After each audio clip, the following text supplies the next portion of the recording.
Praise the Lord. आप सभी भाई बहनों को जय मसीह की। आइए फिर से बाइबल के एक महत्वपूर्ण वचन के द्वारा अपने दिन की शुरुआत करते हैं। आज का वचन है यूहन्ना अध्याय 14 का पद संख्या 18। मैं वचन पढ़ती हूँ। मैं तुम्हें अनाथ नहीं छोड़ूंगा, मैं तुम्हारे पास आता हूँ।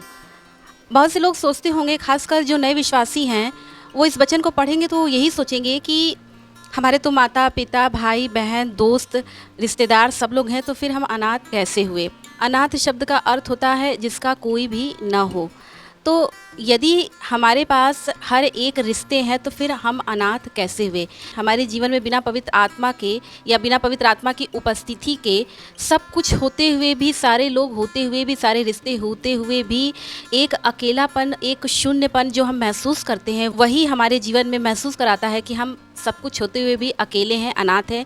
उसका मुख्य कारण है कि मनुष्य के पास चाहे कोई भी कितने भी रिश्ते क्यों ना हों, लेकिन यदि पवित्र आत्मा से वो व्यक्ति परिपूर्ण नहीं है, उसके साथ ईश्वर नहीं है, उसके साथ पवित्र आत्मा नहीं है, या वो पवित्र आत्मा के साथ नहीं है, तो ऐसा व्यक्ति अनाथ ही माना जाएगा। आत्मिक दृष्टिकोण से ऐसा व्यक्ति अनाथ के समान है।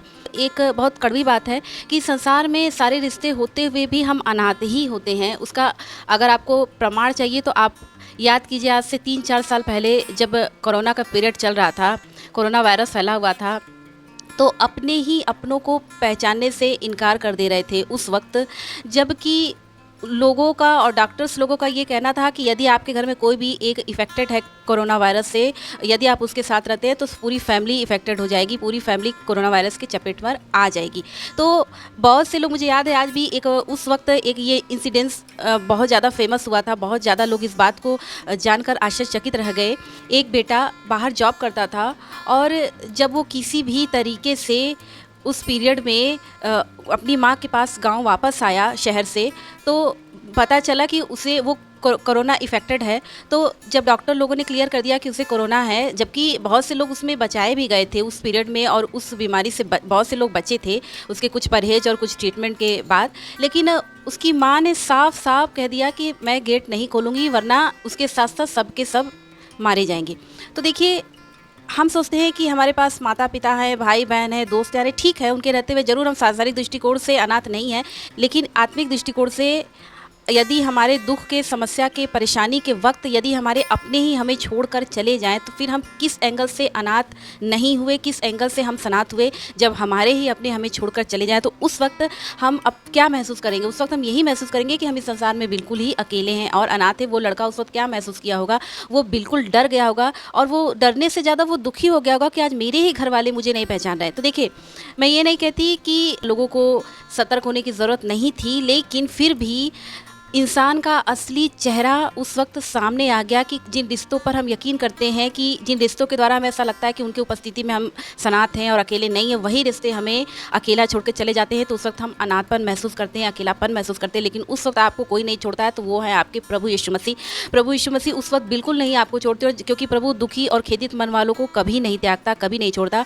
और वही पवित्र आत्मा जो हमारे उस वक्त, यानी कि वैसे भी हमारे जीवन में जब भी दुख आते हैं, कष्ट आते हैं, समस्या आते हैं, परेशानियाँ आती हैं, तो वो दूसरों से ज़्यादा अपनों के द्वारा दिया हुआ परेशानी और अपनों के द्वारा दिया हुआ दुख होता है। उस वक्त जब हम अकेले हो जाते हैं, तो पवित्र आत्मा हमारे साथ यदि न हो तो उस वक्त हम डिप्रेशन में चले जाते हैं। लेकिन यदि पवित्र आत्मा हमारे साथ होती है, पवित्र आत्मा हमारे पास होती है, तो हमारे पास कोई हो या ना हो, कोई हमें प्यार करे या ना करे, कोई हमारे ओर ध्यान दे या ना दे, कोई हमें अपना समझे या ना समझे, कोई हमें पसंद करे या ना करे, लेकिन हम पवित्र आत्मा में इतने मजबूत होते हैं, इतने ज़्यादा आनंदित होते हैं कि हमें इन सब बातों का फ़र्क नहीं पड़ता है। तो जिसके पास पवित्र आत्मा नहीं है, सही मायने में वो व्यक्ति अनाथ है और अकेला है। और प्रभु ने कहा है कि मैं तुम्हें अनाथ और अकेला नहीं छोड़ूंगा, यानी प्रभु हमेशा सदा सर्वदा पवित्र आत्मा के रूप में हमारे साथ रहते हैं। लेकिन हमें पवित्र आत्मा का अपने जीवन में सम्मान करना है, पवित्र आत्मा को खेदित नहीं करना। अक्सर हम लोग खेदित कर देते हैं छोटे बड़े पापों के कारण, छोटी बड़ी गलतियों के कारण, लेकिन फिर भी जितने हमारे आत्मिक भाई बहन हैं वो इस बात को बेहतर समझ सकते हैं कि पवित्र आत्मा की अनुपस्थिति में वो क्या फील करते हैं, और बिल्कुल उनका जीवन अकेलापन से भर जाता है। सभी लोगों के होने के बावजूद, इन संसार के भीड़ में होने के बावजूद भी वो अकेलापन महसूस करते हैं, क्योंकि बगैर पवित्र आत्मा के हम अनाथ हैं। और वैसे भी जो संसार के रिश्ते हैं, चाहे वो माता पिता हों, चाहे वो पति पत्नी हो, देखा जाए तो संसार में आज नहीं तो कल, कल नहीं तो कभी न कभी वो रिश्ते आपको छोड़कर चले जाते हैं। संसार के जो रिश्ते हैं वो परमानेंट नहीं होते हैं, चाहे वो कोई भी रिश्ता हो। हम ये नहीं कह सकते कि हम कभी अनाथ नहीं होंगे। आज नहीं तो कल, कल नहीं तो कभी न कभी कोई न कोई रिश्ता, जिस रिश्ते के आप करीब हैं वो आपका अपना, खासकर संसार का सबसे बड़ा रिश्ता तो माता-पिता का होता है और एक दिन माता-पिता भी हमें छोड़कर चले जाते हैं। उस वक़्त हम अनाथपन महसूस करते हैं, अकेलापन महसूस करते हैं, लेकिन उस वक़्त भी पवित्र आत्मा हमें छोड़कर नहीं जाती और सबसे बड़ी बात तो पवित्र आत्मा हमें कभी छोड़कर नहीं जाती है। सबसे बड़ी बात है और आनंद का विषय है कि एक पल को आपसे वादा करने वाला मनुष्य की वो जो सदा आपके साथ रहेगा वो भी आपको छोड़ देता है। आपसे वादा करने वाला इंसान जो कहता है कि मैं आपको कभी नहीं छोड़ूंगा, मैं हमेशा आपके साथ रहूँगा, वो भी आपको छोड़ देता है। कभी वो खुद छोड़ता है, कभी ऐसी परिस्थिति, ऐसा कंडीशन आ जाता है कि वो आपसे दूर चला जाता है। कभी कभी लोग इस संसार से जब अलविदा हो जाते हैं, चले जाते हैं, तब भी हम बिल्कुल अकेले पड़ जाते हैं और ऐसा लगता है कि इस व्यक्ति ने हमसे वादा किया था कि हमें नहीं छोड़ेगा, लेकिन ये व्यक्ति हमें छोड़कर चला गया। तो क्योंकि ये परमानेंट का रिश्ता नहीं होता, परमानेंट का साथ नहीं होता है। यदि हम चाहते हैं कि हम कभी अनाथ ना हों और कभी अकेलापन महसूस ना करें, तो उसके लिए सबसे पहले हमें अपने जीवन में जो हमारे सहायक पवित्र आत्मा है, जिनके अनुपस्थिति में आत्मिक दृष्टिकोण से हम अनाथपन महसूस करते हैं, अकेलापन महसूस करते हैं, बिल्कुल ही शून्य जीवन महसूस करते हैं। ऐसा लगता है कि सब कुछ होते हुए भी हमारे पास कुछ भी नहीं है। पवित्र आत्मा हमारे साथ एक मित्र के जैसे रहती है, एक दोस्त, एक सहायक, सब कुछ है पवित्र आत्मा। प्रभु ने हमें एक सहायक प्रदान किया है पवित्र आत्मा के रूप में।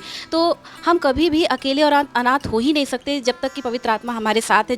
प्रभु का जब स्वर्गारोहण हो रहा था तो प्रभु के चेले उस वक्त घबरा गए थे और उन्हें लगा कि प्रभु अब उन्हें छोड़कर जा रहे हैं, लेकिन प्रभु ने सांत्वना दे रहे थे कि मैं तुम्हें कभी नहीं छोड़ूंगा और संसार मुझे नहीं देखेगा, लेकिन तुम मुझे फिर से देखोगे। यानी कि पवित्र आत्मा के रूप में मैं फिर से वापस आऊँगा और सदा सर्वदा तुम्हारे साथ रहूँगा। इन वचनों के द्वारा प्रभु आप सभी भाई बहनों को आशीष दे। सभी भाई बहनों को जय मसीह की।